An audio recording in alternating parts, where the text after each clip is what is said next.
There are moments in global politics when the balance of power quietly shifts, and most people don't even notice it. Today was not one of those moments.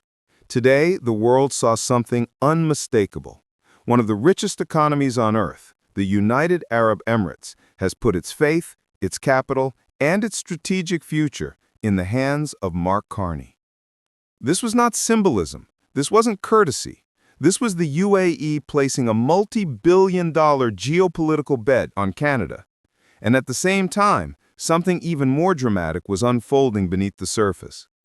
Carney is building a new power bloc, one that deliberately reduces America's leverage under Donald Trump. Canada is shifting alliances. The UAE is shifting alliances. And for the first time in decades, Canada is emerging as the architect of a new economic coalition, one that the U.S. cannot control. Today's video shows exactly how Carney is doing it. To understand the magnitude of what happened today, we need to understand who the UAE is. This is one of the wealthiest and most dynamic economies on the planet, a global leader in artificial intelligence, renewable energy, sovereign wealth, and international investment. And this week, they didn't just welcome Mark Carney, they bet on him. The UAE government has pledged a staggering $70 billion to Canada's economic development.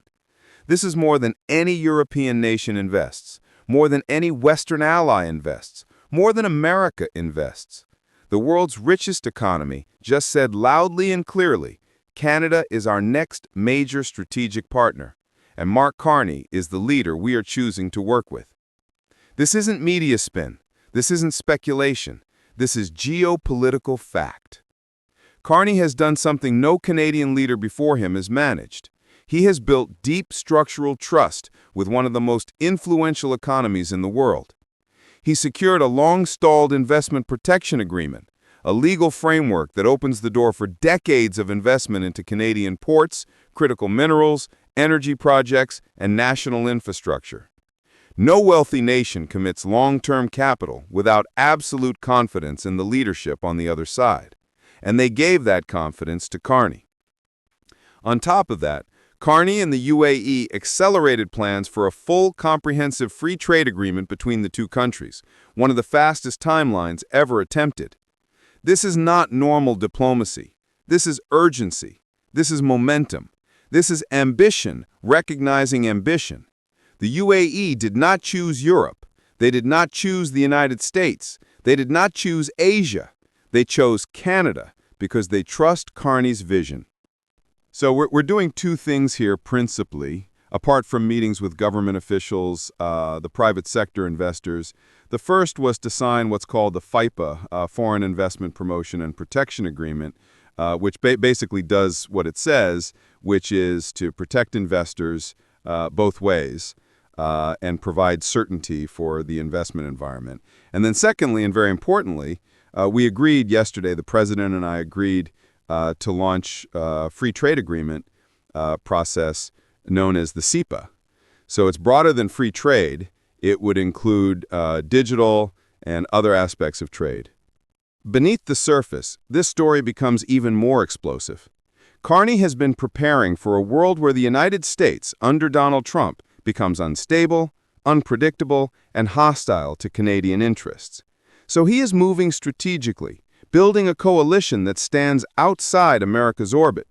He has laid out a plan to attract over $1 trillion in new investment to Canada, while doubling the country's non-U.S. exports. That is not diversification. That is realignment.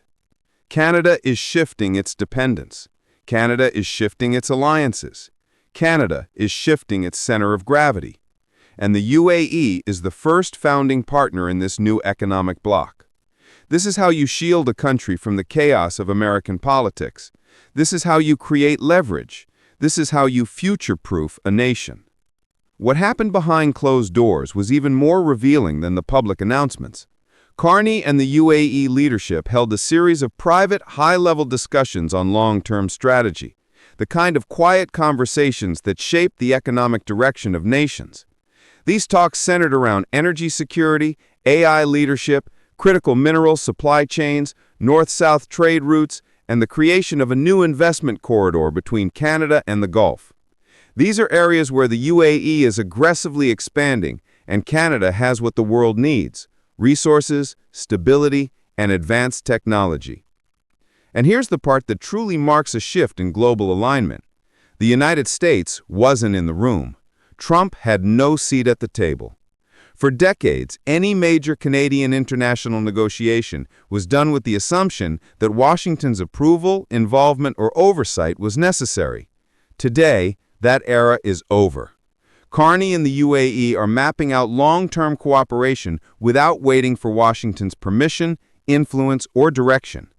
They're talking about joint investment platforms, clean energy transitions, new shipping routes, and AI-driven industrial partnerships, all designed to strengthen each other's economies, not America's.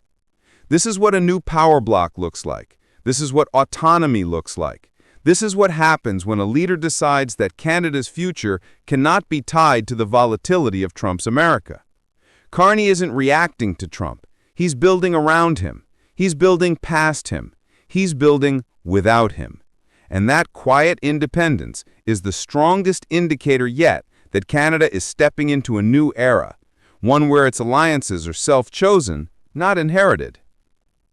But nothing symbolizes this shift more dramatically than the UAE's $70 billion investment commitment. This is not ordinary foreign investment.